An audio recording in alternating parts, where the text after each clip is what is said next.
ओम शांति। आज 26/3/2025 की साकार मुरली से है। बाबा ने इसमें कहा कि तुमने बाप का हाथ पकड़ा है। तुम ग्रस्त व्यवहार में रहते भी बाप को याद करते करते तमो प्रधान से सतो प्रधान बन जाएंगे। तुम बच्चों के अंदर में कौन सा उल्लास रहना चाहिए? सदा उल्लास रहे कि ज्ञान सागर बाबा में रोज ज्ञान रत्नों की थालियाँ भर भर कर देते हैं। जितना योग में रहेंगे उतना बुद्धि कंचन होती जाएगी। फिर तख्त नशीन बनने की विधि बताई कि यह अविनाशी ज्ञान रत्न ही साथ में जाते हैं। तख्त नशीन बनना है तो माता पिता को पूरा पूरा फॉलो करो।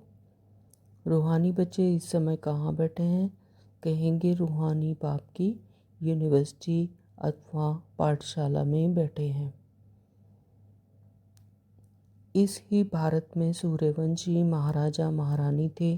सूर्यवंशी महाराजाएं और चंद्रवंशी राजाएं थे। भल हम रहते ग्रस्त व्यवहार में हैं, परंतु बुद्धि में है कि अभी हम संगम युग पर खड़े हैं। बाबा ने कहा यहाँ पुरुषार्थ कर दैवी गुण धारण करने हैं। सदैव अपनी जांच रखनी है कि हम बाबा को कहाँ तक याद कर तमो प्रधान से फिर सतो प्रधान बन रहे हैं। स्वर्ग में आने वाले जो होंगे वह होंगे सतो प्रधान, फिर पीछे सतो रजो तमो में आते हैं। बाबा ने कहा जो पीछे आते हैं उन आत्माओं ने निर्विकारी दुनिया तो देखी ही नहीं है। सूर्यवंशी जो होंगे उनको तो फौरन बुद्धि में आएगा, यह तो सत्य बात है। स्वर्ग का नाम है फूलों का बगीचा, यह है कांटों का जंगल। बरोबर यह लक्ष्मी नारायण सदा गुलाब के फल हैं। इनको कहेंगे king of flowers. Devi flowers का राज्य है। तो जरूर उन्होंने भी पुरुषार्थ किया होगा, पढ़ाई से ही बने हैं ना।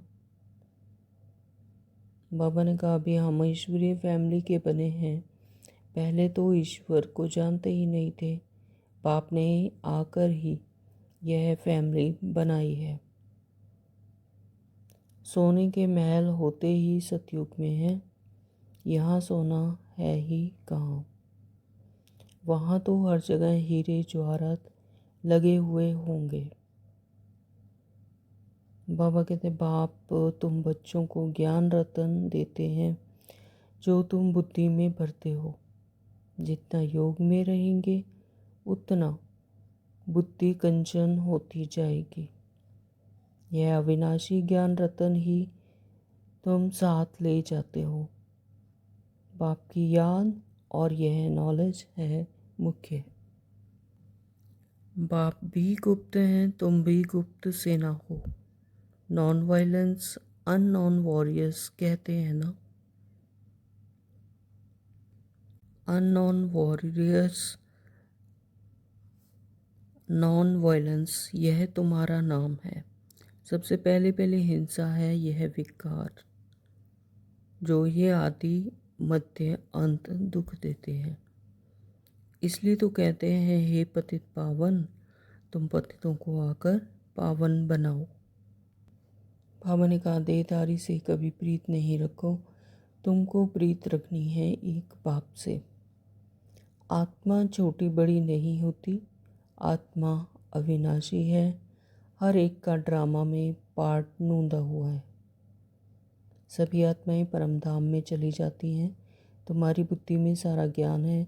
जैसे बाप ज्ञान का सागर है वैसे तुमको भी बनाते हैं।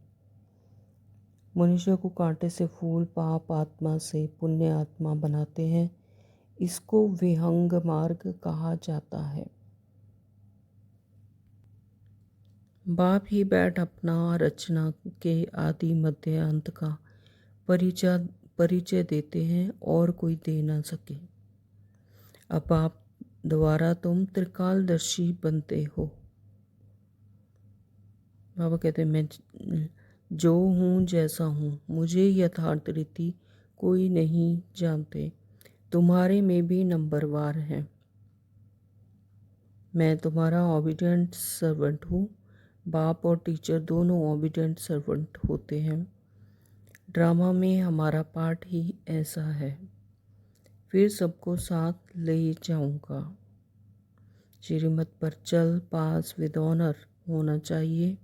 पढ़ाई तो बहुत सहज है। बाबा कहते सबसे बूढ़ा तो यह पढ़ाने वाला है। शिव बाबा कहते हैं मैं बूढ़ा नहीं, आत्मा कभी बूढ़ी नहीं होती। बाबा ने कहा कि तुम मेरी मत पर चलेंगे तो अमरलोक में विश्व के महाराजा महारानी बनेंगे। यह है मृत्युलोक। बच्चे जानते हैं हम सो पूज्य देवी देवता थे, अब हम क्या बने हैं? पतित भिखारी।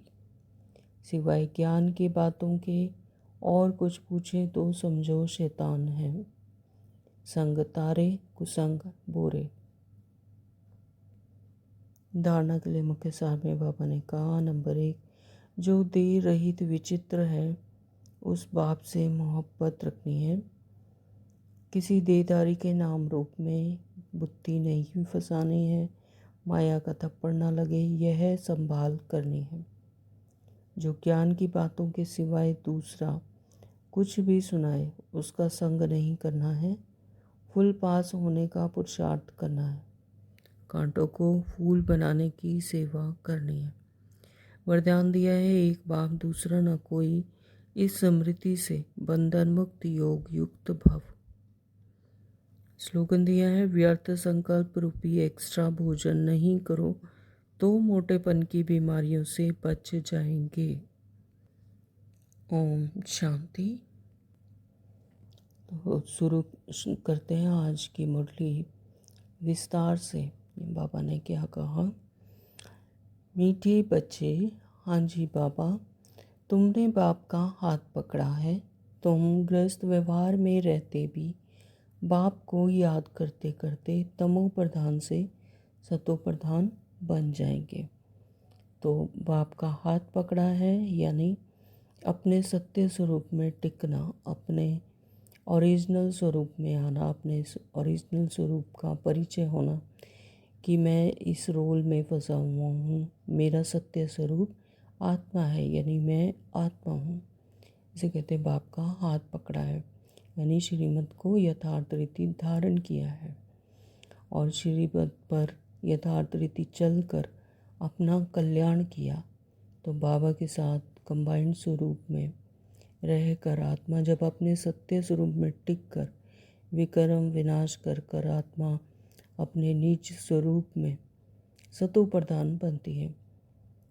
बाबा ने कहा कि गृहस्थ व्यवहार में रहते भी बाप को याद करते करते यानी गृहस्थ व्यवहार में रहते हुए भी अपने रोल में नहीं फंसना। पीछे याद रखना कि मैं आत्मा हूँ, ये सब मेरा रोल है। मैं इस सृष्टि के रंगमंच पर रोल प्ले करने आई हुई हूँ। तो जब ऐसा याद रखेंगे तो फिर आत्मा क्या होगी? तमो प्रधान से सतो प्रधान बनती जाएगी। प्रश्न किया है कि तुम बच्चों के अंदर में कौन सा उल्लास रहना चाहिए? तख्त नशीन बनने की विधि क्या है? उत्तर दिया बाबा ने, सदा उल्लास रहे कि ज्ञान सागर बाप हमें रोज ज्ञान रत्नों की थालियाँ भर भर कर देते हैं। जो अविनाशी ज्ञान रतन बाबा मुरली के द्वारा हमें रोज देते हैं और जो हम यथार्थ धारणा से सीखते हैं रोज अपने आत्मा को सतो प्रधान जब हम आत्मा बन जाती है तो ज्ञान रतन जैसे थालियाँ भर भर कर देते हैं। और यह अविनाशी ज्ञान है, यह 21 जन्म तक चलती है। जितना योग में रहेंगे उतना बुद्धि कंचन होती जाएगी। तो जितना जितना योग में रहेंगे उतना ही बुद्धि कंचन होती जाएगी। यथार्थ रीति ज्ञान बुद्धि में बैठेगा तो योग में ज़्यादा से ज़्यादा जितना रहेंगे उतना बुद्धि और भी सुप्रीम बनती जाएगी। तो यह अविनाशी ज्ञान रतन ही साथ में जाते हैं। तो जैसे स्कूल में भी देखते हैं कि जो पढ़ाई लिखाई करते हैं तो अगर उसका अगला जन्म हो जाता है तो उसे फिर से वहीं से ABC से मतलब बेसिक से फिर से सीखना शुरू करते हैं। लेकिन ये अविनाशी ज्ञान रतन ऐसे हैं कि ये 21 जन्म तक राज्य भाग्य मिलता है। 21 जन्म तक ये ज्ञान रतन साथ में जाते हैं। तख्त नशीन बनना है तो माता पिता को पूरा पूरा फॉलो करो। बाबा कहते हैं अगर तख्त नशीन बनना है, राज्य भाग्य लेना है तो फिर श्रीमत को यथार्थ रीति धारण करो। माता पिता ने जैसे किया, यानी ब्रह्मा बाबा और मम्मा ने जैसे जैसे पूरा पुरुषार्थ किया तो उसी तरह से पूरा पूरा फॉलो करो। उनकी श्रीमत अनुसार चलो, औरों को भी आप समान बनाओ। ओम शांति। ओम शांति। बाबा, रूहानी बच्चे इस समय कहाँ बैठे हैं? कहेंगे रूहानी बाप की यूनिवर्सिटी अथवा पाठशाला में बैठे हैं। तो यह भी हमारी क्या है? रूहानी पाठशाला यूनिवर्सिटी। तो बुद्धि में है कि हम रूहानी बाप के आगे बैठे हैं। वह बाप हमको सृष्टि के आदि मध्य अंत का राज समझाते हैं। तो कितनी गुह्य बात है कि जैसे टीचर होता है उसके सामने बैठकर सभी स्टूडेंट स्टडी करते हैं, तो इसी तरह से यह रूहानी पिता भी हमारे ही आगे बैठे हैं और हम इनसे रूहानी शिक्षा लेकर रूहानी धारणा में रहकर यूनिवर्सिटी में बैठे हैं और सृष्टि के आदि मध्य अंत का राज समझते हैं। और भारत का राइज और फॉल कैसे होता है यह भी बताते हैं। तो भारत जो पावन था वह अब पतित है। भारत सिरताज था, फिर किसने जीत पाई है? रावण ने। तो यहाँ पर जो दूसरा कैंडिडेट है वो है रावण। कि भारत पहले पावन था फिर पतित था, अब कोई तो बनाता ही होगा पतित, वो है रावण। यानी 5 विकार। रजाई गंवा दी तो फॉल हुआ ना। कोई राजा तो है नहीं, अगर होगा भी तो पतित ही होगा। इस ही भारत में सूर्यवंशी महाराजा महारानी थे। तो सूर्यवंशी यानी सतयुग में जो भी महाराजा महारानी थे वो सूर्यवंशी सतो प्रधान थे। सूर्यवंशी महाराजाएं और चंद्रवंशी राजाएं थे। तो सूर्यवंशी यानी सतयुग के राजाओं को महाराजा कहते हैं, महाराजा, राजाओं का भी राजा। और चंद्रवंशी में यानी कलाएं 2 कलाएं कम हो जाती हैं तो वहाँ पर रह जाते, महा निकल जाता है, रह जाता है राजाएं। तो यह बातें अब तुम्हारी बुद्धि में है। दुनिया में यह बातें कोई नहीं जानते, तुम बच्चे जानते हो। हमारा रूहानी बाप हमको पढ़ा रहे हैं। रूहानी बाप का हमने हाथ पकड़ा है। भल हम रहते ग्रस्त व्यवहार में हैं, परंतु बुद्धि में है कि अभी हम संगम युग पर खड़े हैं। पतित दुनिया से हम पावन दुनिया में जाते हैं। कलयुग है पतित युग और सतयुग है पावन युग। तो पतित मनुष्य पावन मनुष्यों के आगे जाकर नमस्ते करते हैं। तो यही कारण है कि जो पतित मनुष्य हैं जिनमें वो 16 कला संपूर्ण नहीं है, तो जो 16 कला संपूर्ण है यानी पावन है, सतो प्रधान है, तो उनके आगे जाकर नमस्ते करते हैं। आज तक भी मंदिरों में और ऐसी तीर्थ यात्राओं पर ऐसे देखते हैं कि अभी भी उनकी मूर्तियाँ सजी हुई हैं। वो क्या थे? सतयुग में महाराजा थे, है ना। तो अभी भी बाबा कहते कि मनुष्य आगे उनके जाकर नमस्ते करते हैं, उनसे सुख शांति मांगते हैं। है तो वह भी भारत के मनुष्य ही, परंतु वह दैवी गुण वाले थे। तो उनमें क्या खासियत थी कि उनके आगे जाके नमस्ते करते हैं, उनके आगे माथा टेकते हैं, उनकी मूर्तियाँ बनाते हैं।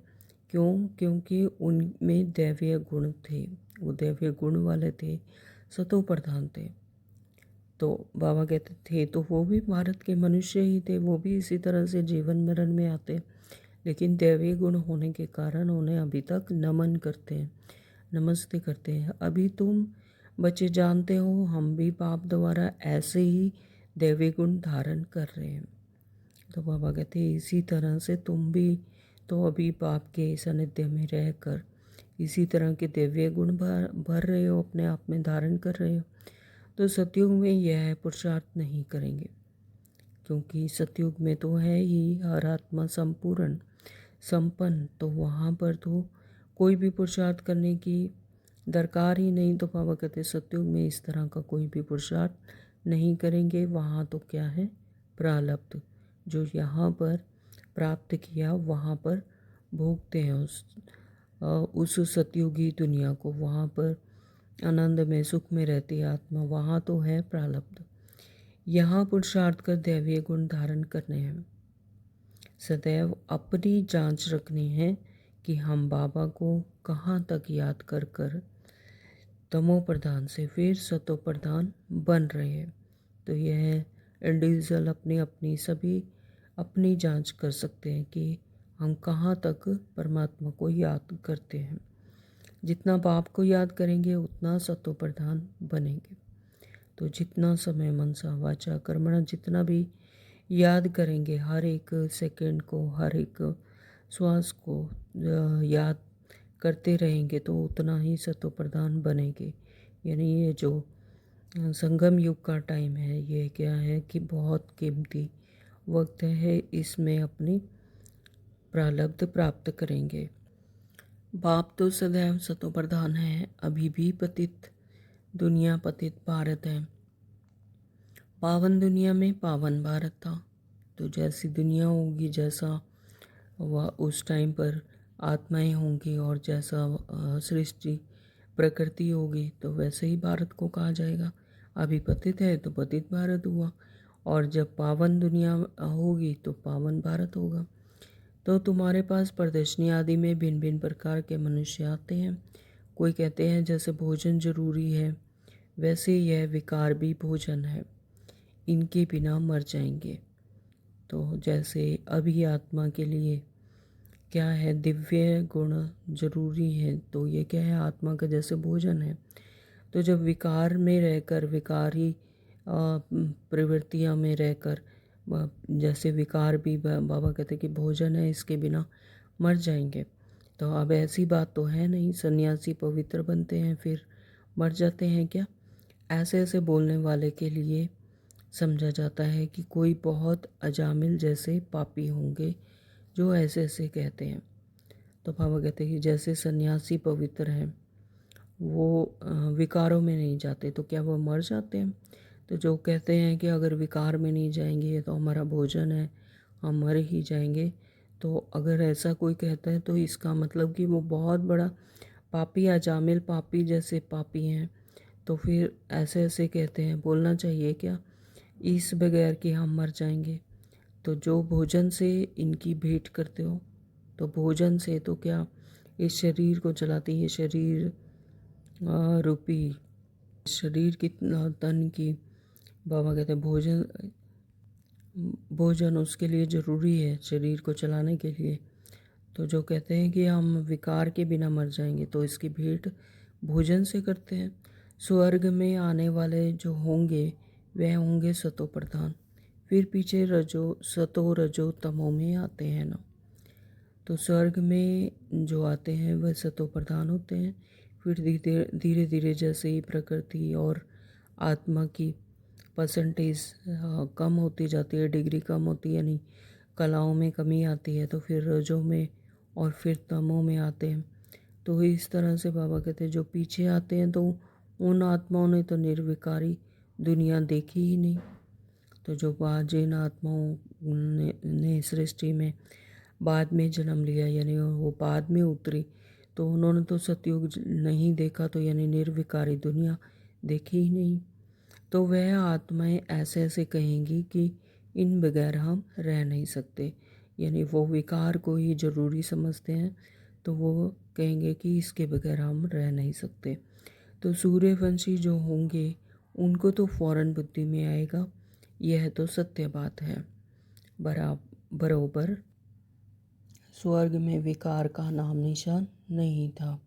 तो मतलब सतयुगी जो आत्माएं हैं, सतो प्रधानता में जो आती हैं, उन्हें सूर्यवंशी जो आत्माएं हैं उनको यह फौरन आ जाएगा बुद्धि में कि ये सही सत्य बात है। तो भिन्न भिन्न प्रकार के मनुष्य भिन्न भिन्न प्रकार की बातें करते हैं। तुम समझते हो कौन कौन फूल बनने वाले हैं? कोई तो कांटे ही रह जाते हैं। तो स्वर्ग का नाम है फूलों का बगीचा। तो फूल कैसे होते हैं? चारों तरफ खुशबू फैलाते हैं और दिखने में भी कितने सुंदर होते हैं और अपनी तरफ आकर्षित करते हैं।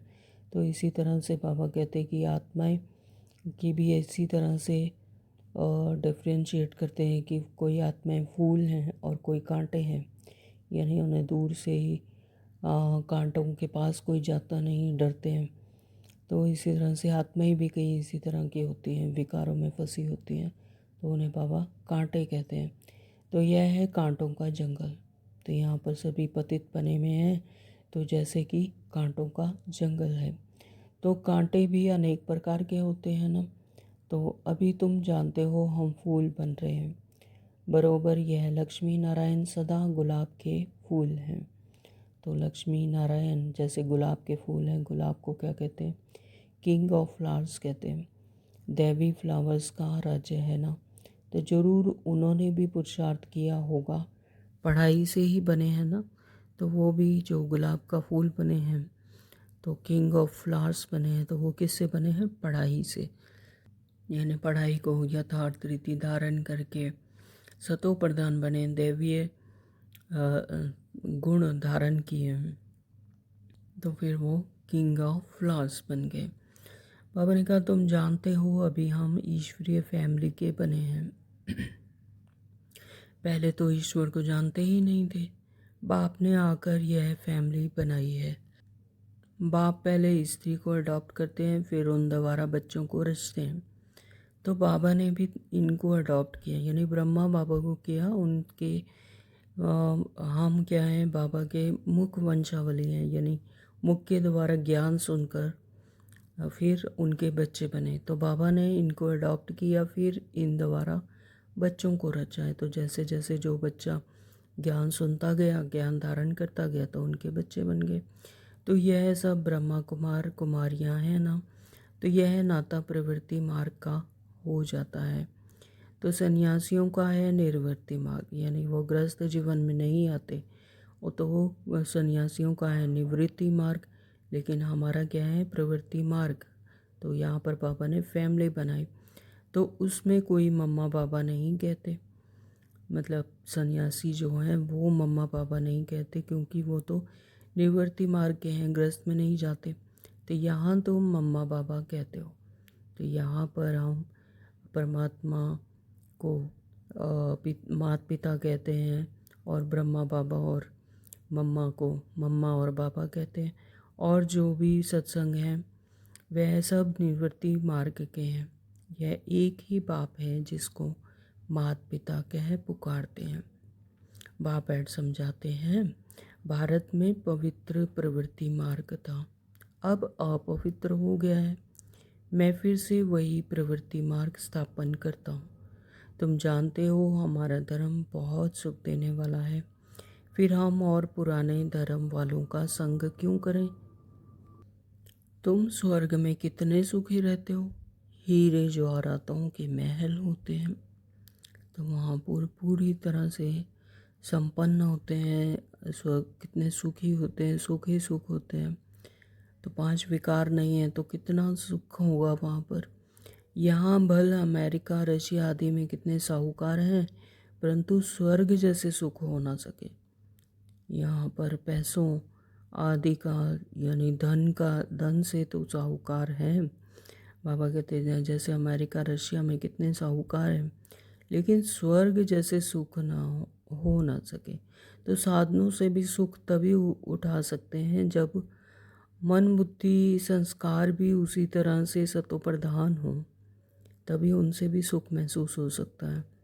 तो अगर मन बुद्धि संस्कार तमो प्रधानता में है और फिर सोचें कि वे साधनों से हमें सुख मिलेगा, तो नहीं, ऐसा नहीं हो सकता। वो असीम सुख, वो सत्य सुख नहीं मिल सकता।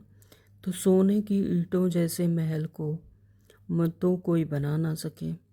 तो स्वर्ग में तो क्या होते हैं कि सोने की ईंटें होती हैं, उससे ही महल बनते हैं। तो सोने के महल होते ही हैं सतयुग में। यहाँ सोना है ही कहाँ, यहाँ तो सोना है ही नहीं। जो है वो उसका भी डर रहता है कि कहीं कोई चुरा ना ले, कहीं चोर अपनी जान ही ना गंवा बैठे, है ना। तो यहाँ सोना है ही कहाँ, वहाँ तो हर जगह हीरे जवाहरात लगे हुए होंगे। यहाँ तो हीरों का कितना दाम हो गया है। तो वह है ही सोने की दुनिया, गोल्डन ईस्ट कहते हैं। तो वहाँ पर बाबा कहते हैं कि वहाँ पर तो हर जगह हीरे जवाहरात लगे हुए होंगे। यहाँ तो हीरों का भी कोई कितना दाम हो गया। तो यह सब मिट्टी में मिल जाएंगे। बाबा ने समझाया है नई दुनिया में फिर सब नई कहानियाँ भरतू हो जाएंगी। तो अभी तो जैसे सब कुछ मिट्टी में मिल जाएंगे, ये अविनाशी और जो हीरे जवाहरात सोना विनाशी भी हैं जो मिट्टी में मिल जाएंगे। और बाबा ने समझाया कि नई दुनिया में फिर ये सब खानियाँ फिर से भरतू हो जाएंगे, यानी जो खान अभी खाली पड़े हुए हैं वो फिर से वहाँ से सोना चांदी हीरे जवाहरात फिर से निकलेंगे। तो अभी यह सब खाली होती रहेंगी। दिखाते हैं सागर ने हीरे जवाहरातों की थालियाँ भेंट की। तो ये कहानियाँ जब भरतू होंगी वहाँ से हीरे जवाहरात निकलेंगे। तो बाबा कहते कि सागर ने जैसे हीरे जवाहरातों की थालियाँ भेंट की। तो हीरे जवाहरात तो वहाँ तुमको ढेर मिलेंगे। तो सागर को भी देवता रूप समझते हैं। इस स्थूल दुनिया में सागर को देवता रूप समझते हैं कि सागर जो है वही हमें थालियाँ भर भर कर हीरे जवाहरात देता है। लेकिन बाबा कहते कि तुम समझते हो बाप तो ज्ञान का सागर है। तो ज्ञान का सागर एक्चुअली कौन है? परमात्मा पिता, जिन्होंने हमें ज्ञान दिया और रोज़ ज्ञान की थालियाँ भर भर कर देते हैं। तो ज्यों ज्यों आत्मा सतो प्रधानता में आएगी वैसी दुनिया हो जाएगी। सारी प्रकृति ही इतनी सुंदर और सतो प्रधान बनेगी। तो आत्मा पर ही सब डिपेंड है कि वो जितना ज्ञान धारण करेगी, वो जितनी सतो प्रधानता में आएगी, ये प्रकृति भी ऑटोमेटिकली उतना ही सतो प्रधान बनेगी। फिर ये जो कहानियाँ हम कह रहे हैं बाबा के भरतू हो जाएंगी, तो ये सब कुछ उस सतो प्रधानता से ही भरेंगी। तो सदा उल्लास रहे कि ज्ञान का सागर हमें रोज ज्ञान रत्नों और जवाहरातों की थालियाँ भरकर देते हैं। बाकी वह तो पानी का सागर है जो स्थूल में दिखाते हैं, वो तो पानी का सागर है। तो उसे ही सागर, उसे ही देवता मान लेते हैं। लेकिन देवता तो यहाँ बाप ही, परमात्मा ही ज्ञान का सागर है। बाकी वह तो पानी का सागर है। बाप तुम बच्चों को ज्ञान रतन देते हैं जो तुम बुद्धि में भरते हो। जितना योग में रहेंगे उतना बुद्धि कंचन होती जाएगी, है ना। तो जितना जितना ज्ञान धारण कर कर बाबा से योग में रहेंगे, कमांड स्वरूप में रहेंगे, उतना ही बुद्धि कंचन होती जाएगी, उतना ही आत्मा सतो प्रधान होती जाएगी। यह अविनाशी ज्ञान रतन ही तुम साथ ले जाते हो।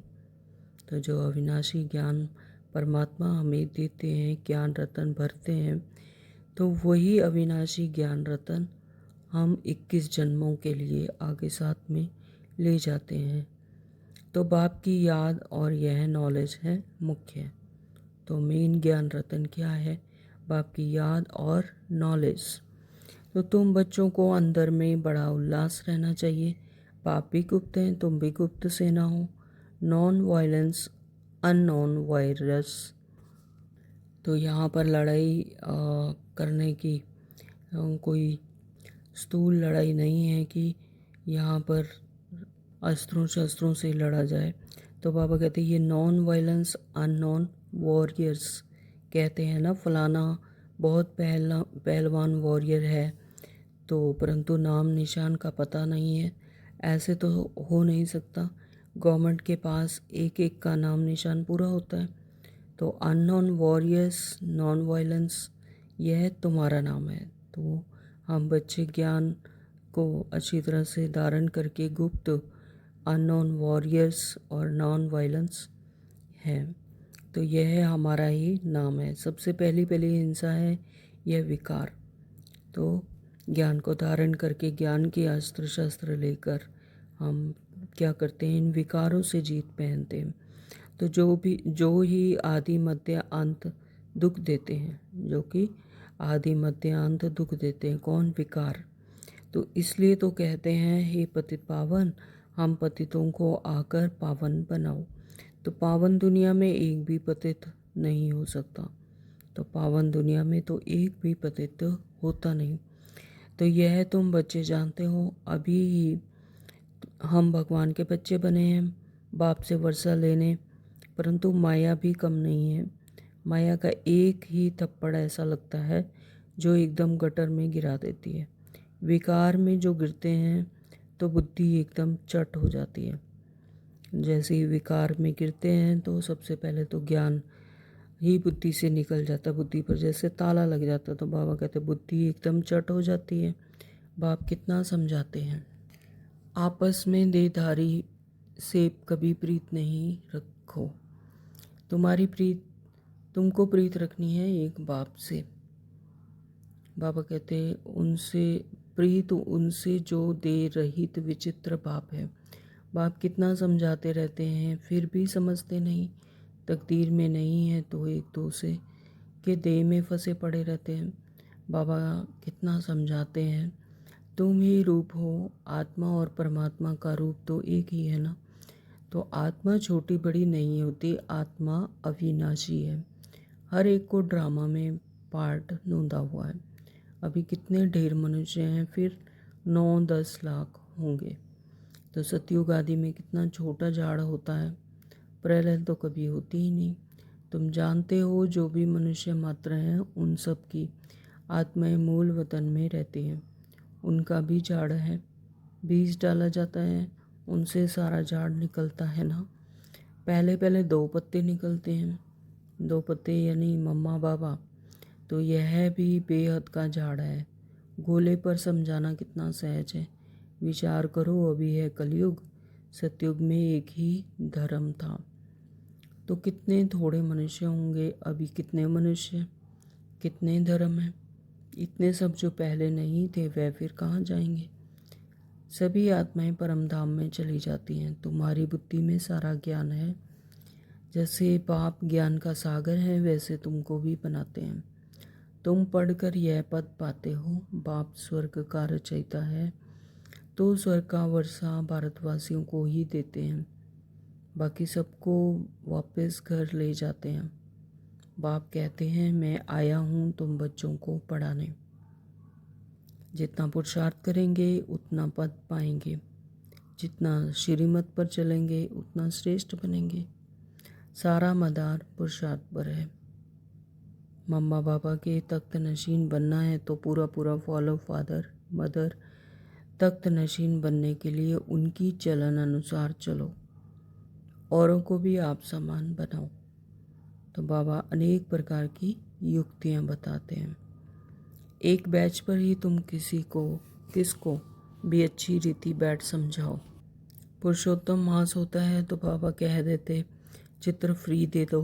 बाबा सौगात देते हैं, पैसे हाथ में आ जाएंगे तो ज़रूर समझेंगे बाबा का भी खर्चा होता है ना, तो फिर जल्दी भेज देंगे। तो घर तो एक ही है ना।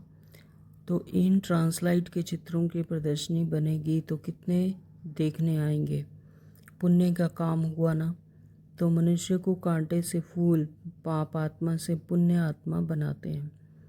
इसको कहते हैं विहंग मार्ग कहा जाता है, यानी बहुत बड़ी क्वांटिटी में। तो प्रदर्शनी में स्टॉल लेने से आते बहुत हैं, खर्चा कम होता है। तुम यहाँ आते हो बाप से स्वर्ग की रजाई खरीद करने, तो प्रदर्शनी में भी आएंगे स्वर्ग की रजाई खरीद करने। यह हट्टी है ना। तो स्वर्ग को कैसे खरीदा जाता है? ज्ञान को धारण कर कर।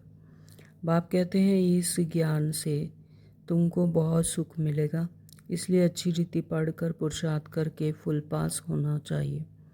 बाप ही बैठ अपना और रचना के आदि मध्यांत का परिचय देते हैं और कोई दे ना सके। अब बाप दोबारा तुम त्रिकालदर्शी बनते हो। बाप कहते हैं मैं जो हूँ जैसा हूँ, मुझे यथार्थ रीति कोई नहीं जानते, तुम्हारे में भी नंबरवार है। और यहाँ बच्चों के भी बाबा कहते हैं कि नंबरवार ही धारणा होती है। तो मेन बात है धारणा पर। तो जैसे जैसे जिसको ज़्यादा धारणा होगी तो उसी तरह से वो आगे के नंबर में होंगे। तो बाबा कहते हैं यहाँ पर भी बच्चे नंबरवार हैं। अगर यथार्थ रीति जानते तो कभी छोड़ते नहीं। यह है पढ़ाई। तो जब यथार्थ रीति पूर्ण धारण करते हैं, अनुभव होता है, निश्चय होता है, तो फिर छोड़ते नहीं। यह है पढ़ाई। भगवान बैठ पढ़ाते हैं। जब यह निश्चय हो गया कि भगवान ही हमें बैठ पढ़ाते हैं, कहते हैं मैं तुम्हारा ओबीडेंट सर्वेंट हूँ। तो बाबा क्या कहते हैं कि मैं तुम्हारा ओबीडेंट सर्वेंट हूँ। हाँ, कितने निरहंकारी बाबा हमें अपना ओबीडेंट सर्वेंट कह रहे हैं। तो बाप और टीचर दोनों ओबीडेंट सर्वेंट होते हैं। तो ड्रामा में हमारा पार्ट ही ऐसा है, फिर सबको साथ ले जाऊंगा। तो बाबा कहते हैं कि ड्रामा में हमारा पार्ट ही ऐसा है कि मैं तुम्हारा ओबीडेंट सर्वेंट बनता हूँ। जो बच्चे कहते हैं वो मैं वैसा ही करता हूँ, वही करके उनको अपना बनाता हूँ कि हमारा पार्ट ही ऐसा है, फिर सबको मैं साथ ले जाऊंगा। श्रीमत पर चल पास विद ऑनर होना चाहिए। पढ़ाई तो बहुत सहज है। सबसे बूढ़ा तो यह पढ़ाने वाला, यानी ब्रह्मा बाबा को कह रहे हैं। उनके बूढ़े तन में ही बाबा आकर प्रवेश करते हैं, शिव बाबा, और हमें पढ़ाते हैं। तो शिव बाबा कहते हैं मैं तो बूढ़ा होता नहीं। तो बाबा कहते हैं कि मैं बूढ़ा नहीं होता, क्योंकि आत्मा तो कभी ना बच्चा बनती है ना बूढ़ा, वो तो एक तरह ही रहती है स्टिल। तो आत्मा कभी बूढ़ी नहीं होती। बाकी पत्थर बुद्धि बनती है। तो आत्मा जैसे आम आत्माएं हैं, जीवन मरण में आती हैं। अगर अपनी स्मृति है कि मैं आत्मा हूँ तो पारस बुद्धि बनती है। और जब यह भूल जाती है कि मैं आत्मा हूँ और रोल को ही अपना आपको समझ लेती कि मैं रोल हूँ, तो फिर जैसे पत्थर बुद्धि बनती है। बाबा कहते मेरी तो है ही पारस बुद्धि। तो शिव बाबा वो तो जीवन मरण में आते ही नहीं, ना ही उनको विस्मृति होती है अपनी। तो वो तो हमेशा ही क्या है, पारस बुद्धि। तब तो तुमको पारस बुद्धि बनाने आता हूँ। तो वह स्वयं पारस बुद्धि है, इसलिए ही हमें पारस बुद्धि बनाने के लिए इस सृष्टि चक्कर में संगम युग पर आते हैं। तो कल्प कल्प आता हूँ, अनगिनत बार तुमको पढ़ाता हूँ, फिर भी भूल जाएंगे, फिर भूल जाएंगे। तो यह क्या है, सृष्टि चक्कर का एक कल्प कल्प हर आता ऐसा ही होता है कि पहले हमें संगम युग पर बाबा पढ़ाते हैं, फिर हम सतयुग में आते हैं, फिर त्रेता में आते हैं, फिर द्वापर में, फिर कलयुग में। तो मतलब आत्माएं भूलती जाती हैं। तो सतयुग में इस ज्ञान की दरकार ही नहीं रहती। तो सतयुग में तो आत्मा अपने संपूर्ण स्टेज पर होती है, संपन्न होती है। तो वहाँ पर ज्ञान धारण करने की कोई ज़रूरत ही नहीं। तो कितना अच्छी रीति बाप समझाते हैं। ऐसे बाप को फिर पार गति देते हैं, यानी भूल जाते हैं। इसलिए कहा जाता है महान मूर्ख देखना हो तो यहाँ देखो। हाँ, तो अपने आप को ही बाबा कहते भूल जाते। तो कितने मूर्ख हो कि रोल को ही अपना समझने लग जाते हो। यानी जैसे कोई बहुत बड़ा एक्टर है और वो कुली का रोल प्ले कर रहा है, तो वो थोड़े दिनों बाद उसे रोल करते करते सोचने लगे कि मैं ही कुली हूँ, तो उसको मूर्ख ही कहेंगे। तो बाबा यही कह रहे हैं कि महान मूर्ख देखना हो तो यहाँ देखो, कि अपने रोल को ही खुद समझ बैठे और जो अपना वास्तविक सत्य स्वरूप है उसको भूल जाते हैं। तो ऐसा बाप जिससे स्वर्ग का वर्षा मिलता है, उनको भी छोड़ देते हैं। और जब अपने आप की ही स्मृति नहीं रहती तो परमात्मा पिता को तो वैसे ही भूल जाते हैं। बाप कहते हैं तुम मेरी मत पर चलेंगे तो अमरलोक में विश्व के महाराजा महारानी बनेंगे। तो इस श्रीमत को यह है ही राजयोग। तो इसमें राजयोग यानी राज्य करने का योग। तो बाबा कहते हैं अगर मेरी मत पर चलेंगे, जैसा परमात्मा हमें समझाते हैं, श्रीमत देते हैं, ये 4 पेज की मुरली में रोज़ हमें ज्ञान रतन भर भर कर देते हैं, तो अगर इसे यथार्थ रीति पर चलेंगे, इस मत को स्वीकार करेंगे, तो अमर लोक में विश्व के महाराजा महारानी बनेंगे। अमर लोक यानी सतयुग में। तो यह है मृत्यु लोक। तो बच्चे जानते हैं हम सो पूज्य देवी देवता बनो पूज्य देवी देवता थे। अभी हम क्या बन गए हैं? पतित भिखारी। यानी आत्मा जब अपने आप को भूल गई और सुख शांति के लिए साधनों का आधार लेती है, तो है ना, सुख शांति के लिए भटकती है कि मंदिर में या कोई तीर्थ स्थानों पर कि थोड़ी टाइम के लिए सुख मिल जाए, शांति मिल जाए। तो क्या है, जो कि हमारा निज स्वरूप है, जो कि आत्मा का सत्य स्वरूप है, तो उसी को ही ढूंढ रही है। तो बाबा कहते फिर पतित भिखारी बन जाते हैं। तो अब फिर हम सो प्रिंस बनने वाले हैं। तो अभी हम फिर से क्या बनने वाले हैं? सतयुग के प्रिंस बनने वाले हैं। तो सबका एक रस पुरुषार्थ तो हो ना सके, तो हर एक आत्मा का अपना अपना पुरुषार्थ है, जो यथार्थ रीति कैसे उसे धारण करते हैं। तो यह एक रस हो नहीं सकता, सभी आत्माओं का एक तरह का पुरुषार्थ हो नहीं सकता। कोई टूट पड़ते हैं, कोई ट्रेटर बन पड़ते हैं। ऐसे ट्रेटर भी बहुत हैं, उनसे बात भी नहीं करनी चाहिए। तो जिन्हें निश्चय ही नहीं है, जिन्हें अनुभव नहीं है, तो वो क्या करते हैं, फिर टूट पड़ते हैं, ट्रेटर बन जाते हैं। तो बाबा कहते हैं उनसे तो बात भी नहीं करनी चाहिए। सिवाय ज्ञान की बातों के और कुछ पूछें तो समझो शैतान है। तो अगर कोई भी अगर ज्ञान की बातों से अलग बातें करें, यानी ये दुनियावी बातें बात करें, तो वो जैसे शैतान है। तो संग तारे कुसंग बुरे।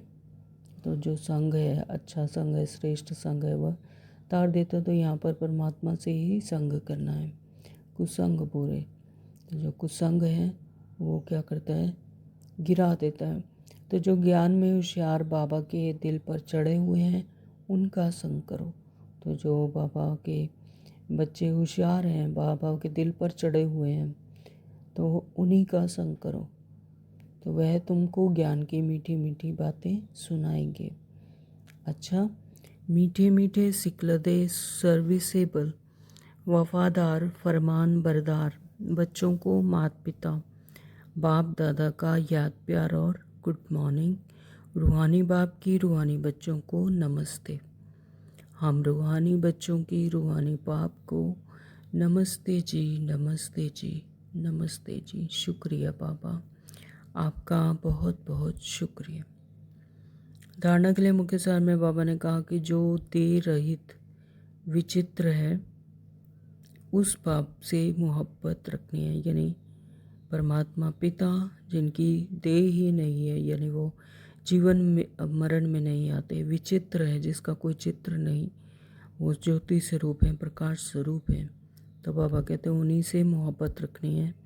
किसी देहदारी के नाम रूप में बुद्धि नहीं फंसानी है, क्योंकि देह याद आई, देहदारी याद आई, तो फिर इसी पतित दुनिया में फंस जाएंगे। तो इसलिए देहदारी के नाम रूप में बुद्धि नहीं फंसानी है।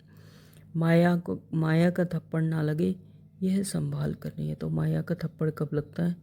जब स्वयं को इस रोल में मान लेते हैं कि मैं ये रोल हूँ, या स्वयं को देह समझ लेते हैं, तो फिर माया का थप्पड़ लग जाता है। तो बाबा कहते हैं यह संभाल रखनी है।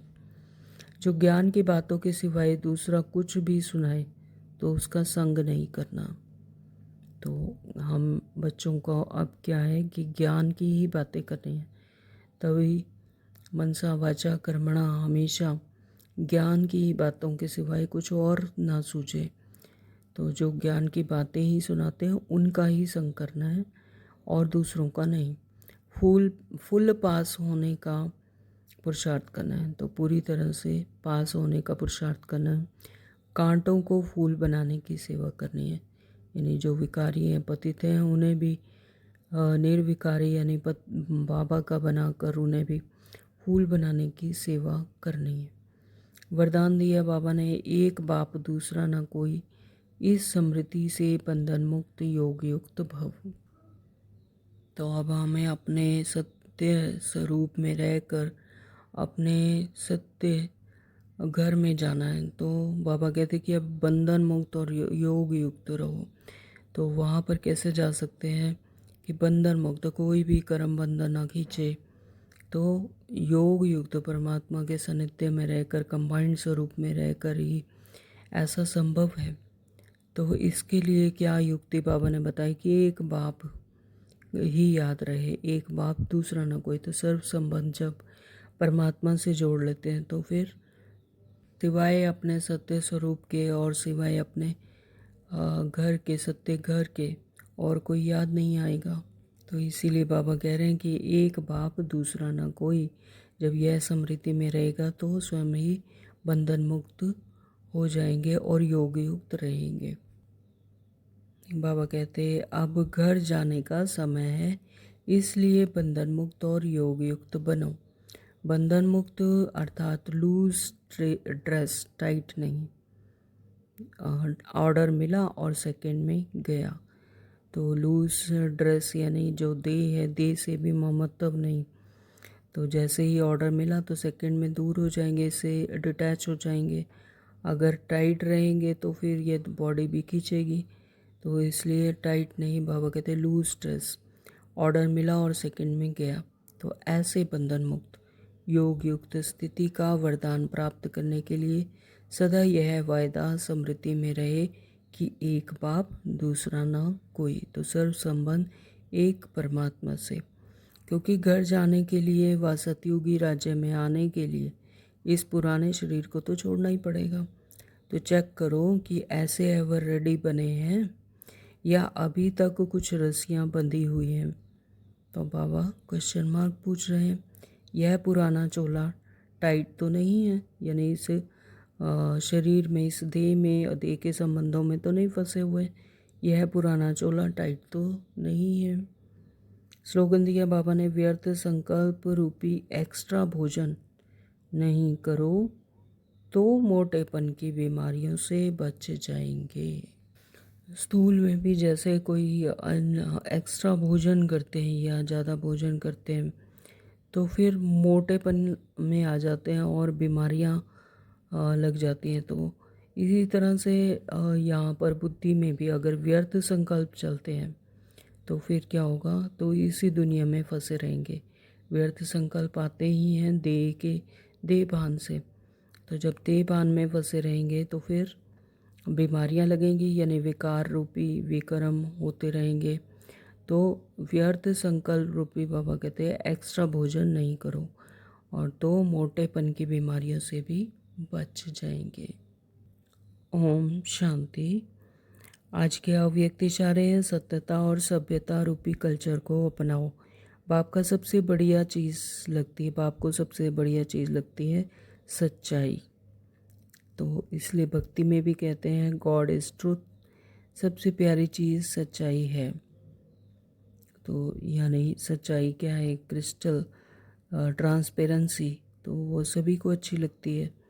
तो बाबा कहते हैं सबसे प्यारी चीज़ है सच्चाई, क्योंकि जिसमें सच्चाई होती है उसमें सफाई भी रहती है। तो वह क्लीन और क्लियर रहता है, तो एकदम क्रिस्टल की तरह रहता है, क्लीन एंड क्लियर। तो सच्चाई की विशेषता कभी नहीं छोड़ना। सत्यता की शक्ति एक लिफ्ट का काम करती है। तो सत्यता की शक्ति, जिसमें सत्यता होगी तो सच्चे दिल पर कहते हैं बाबा, सच्चे दिल पर साहेब राजी। तो सत्यता की शक्ति एक लिफ्ट का काम करती है, तो उसमें मेहनत नहीं होती। तो सबसे ज़्यादा सत्यता बाबा को अच्छी लगती है। बाबा कहते हैं सत्यता की शक्ति एक लिफ्ट का काम करती है। तो हमें भी सच्चाई को धारण करना चाहिए। और भक्ति में भी कहते हैं कि गॉड इज़ ट्रूथ, यानी सच्चाई ही सबसे प्यारी चीज़ है। Om Shanti. Thank you Baba.